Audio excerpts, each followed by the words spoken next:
figure it out, and you can give me lots of arguments that it's not true, vastly overlapping distributions or whatever it might be, but somewhere unconsciously, that's what we all believe. When it comes to a game of pickup, people are going to choose the African American male to be on their team. And when it comes to choosing a CEO, the obvious choice is John. But despite those numbers, only 56% of men think sexism is totally over. Good job, guys. It's done. It's solved. And this was a statistic I saw at a conference earlier this summer, and I said, I think this is true. Yeah. Was that statistic pre or post Trump? It was pre-Trump. Okay. Yeah. I wonder if people's views are different post Harvey Weinstein. Yeah. So this is a great study that showed that for the first time in history, white men think that there's greater anti-white bias than there is anti-black bias. And I would think this was absurd, except I saw a new movement today, only briefly on my phone before my power went out, that said there's a new, white men have feelings too, or something. White men have feelings too. It's okay to be white. It's okay to be white, that's it. It's okay to be white. So I guess that idea that white men in America have started a movement to say it's okay to be white shows that there is this belief that white men hold that there's more bias against them than there is everyone else. And this is where I use the disclaimer, I do not have anything against white men. My dad was a white man. Some of my best friends are white men. My husband's a white man. Even my son, he's a tiny white man. He's like a half white, half man. He's like tiny. So I'm going to use the term white men, but it's not because I have anything against white men. I love white men. Don't get me wrong. But I love white men, and also I believe that diversity makes us smarter. Diversity makes us better. There's countless studies in social psychology and sociology and business that show when you bring diverse perspectives, it increases innovation and creativity and increases performance.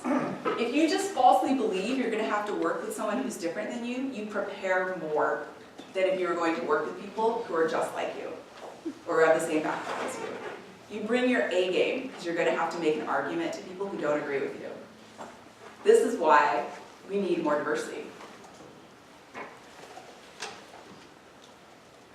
But despite that, we see a lot of bias. So I'm going to share some, they call it my potpourri of sad facts, okay?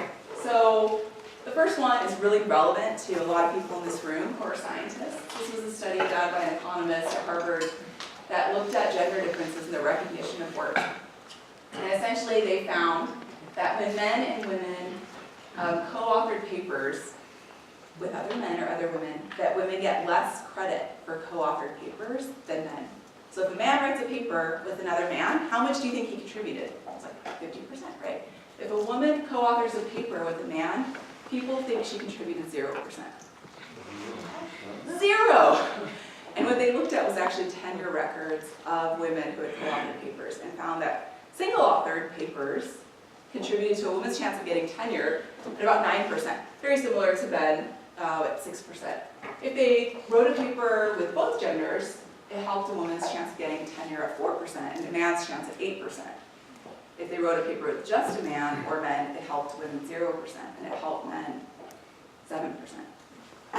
And I can tell you, having sat in on these hiring and tenure decisions, I hear faculty say, well, do we think she really contributed that much? Her advisor is really well known in this field. Or her co-author, this is really his area of work. And I'm not saying that people don't say that for male papers, but these data show they don't say it, or they don't believe it, it doesn't matter. Another study, I don't know if you guys ever use GitHub if you're a coder.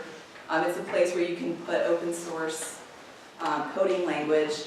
And I guess you can put little smiles of how useful. I think this is very useful, not at all useful. And whose code do you think is more useful, men or women's? Same. We're the same. Okay, so the data show women's code is actually more useful, according to the smiles, unless you can tell the code were written by a woman. And then it was significantly less useful. So people who use GitHub, you have a handle, a name, and if you were like Coder Girl in 1978, your code was not useful. And if you were a code master, 1978, then being a woman, your code was actually more useful than men's code. So this is just kind of some evidence of subtle bias. You can interpret it in lots of ways. But the way I interpret it is around stereotypes. Back to the other slide. So women co-author with other women, Yeah. more useful, 20%, rather than males. When women co-authored with, when women economists co-authored with both genders, it was 4%. They counted 4%. But with another woman, 9%. Compared to 6% Oh, with a man. right. Yeah, when men co-authored with other women, it was less. It was 6%. Yeah.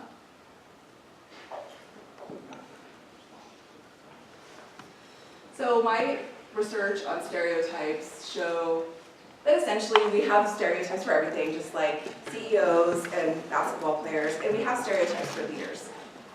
And essentially, those stereotypes are really strongly linked to gender role stereotypes. So women, we're supposed to be warm and caring and sensitive. Communal is the word that we use.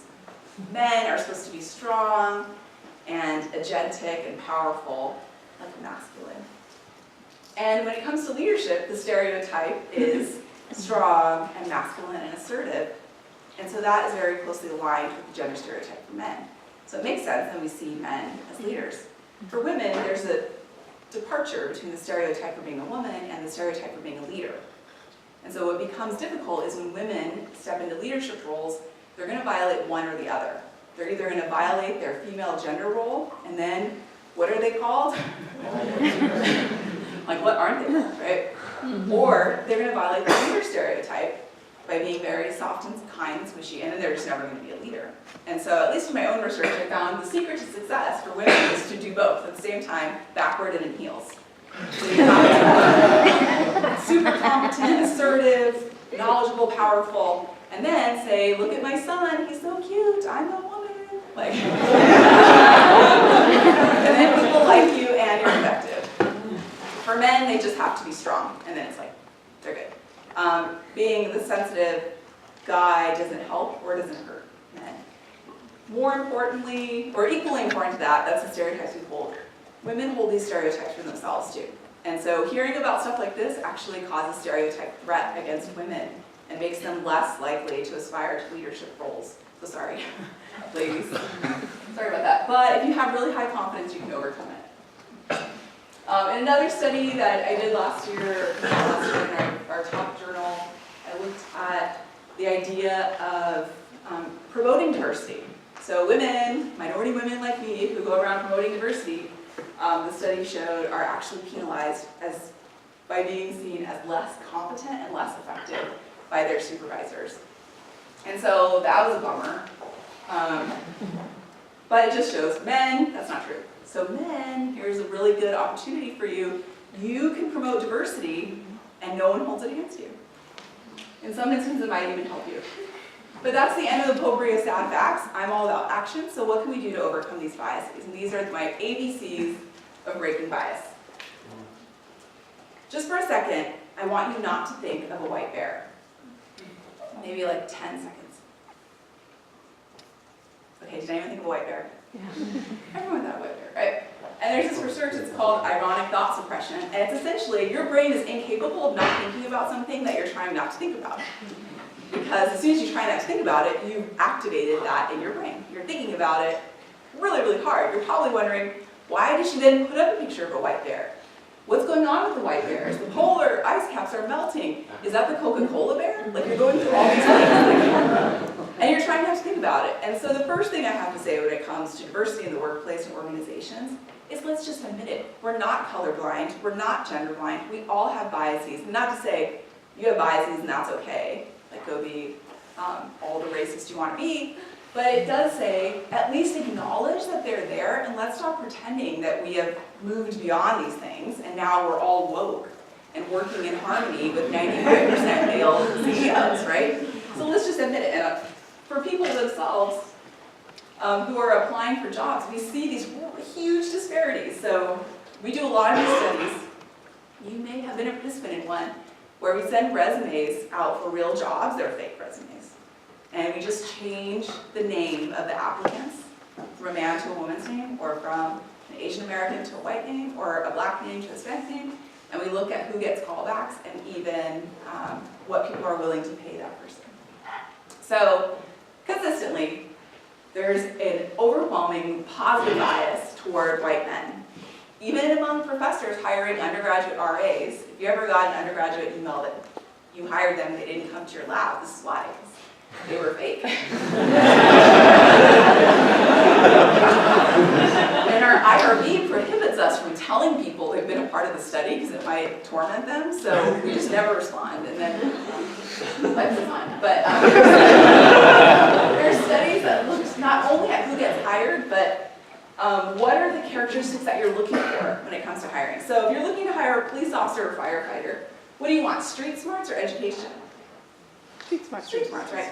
So we do these studies, we manipulate firefighter applications. There's a woman with street smarts and a man with education, and then we flip it. And which characteristics more important? Whichever one the man has. So it's not just that men are more likely to be hired. What we value in a candidate is affected by the maleness of the candidate. For leadership, social skills, or competence, the same thing. I did a study of what's more important for a professor, publications or prestige of university, from your PhD university. So we did a qualitative study.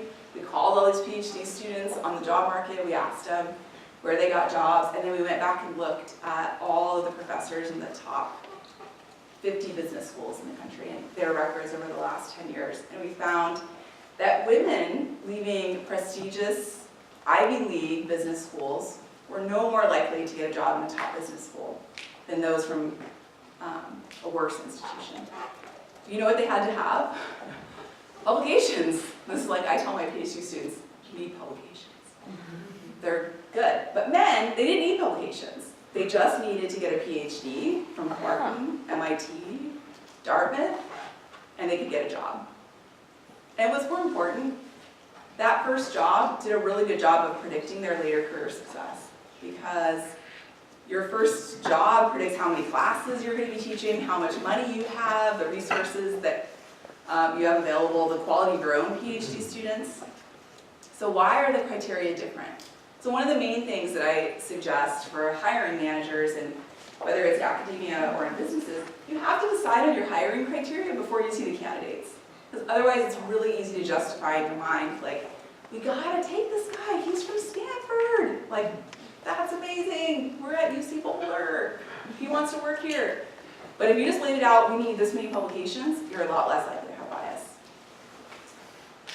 And the last one, what's more important for a labor job? This was a great study done across the US for blue collar jobs that found that white men were more likely to be hired with a prison record than a black man without a prison record.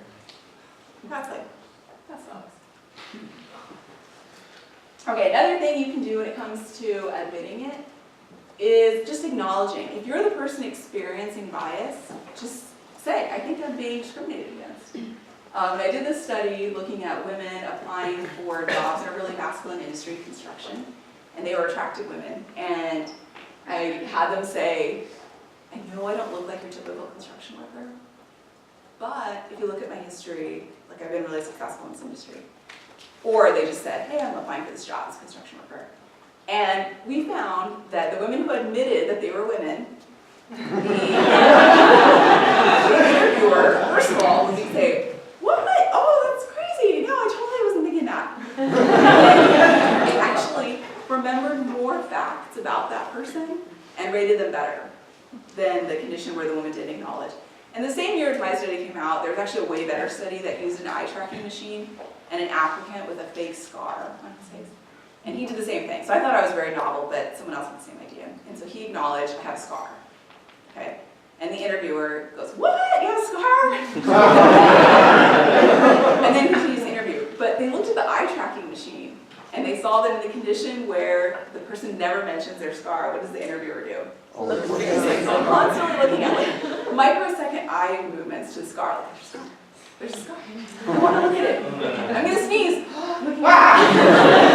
In the other condition, the person's like, I have a scar. the person goes, what? And they look at the scar for like 2 seconds, and they're like, oh, it feels so good. And they never look back at the scar. And what do you know? They remembered more about the person, because the whole interview, they're not like, oops, and they rated the person more highly. So it just points to the idea of acknowledging a stigma. It's called acknowledging a stigma. If you think people are stigmatizing you, just put it out in the open, because it's a lot more likely to affect their judgments if they're not aware of the fact that they're doing it. They're always going to say no, like, no, I'm not doing that.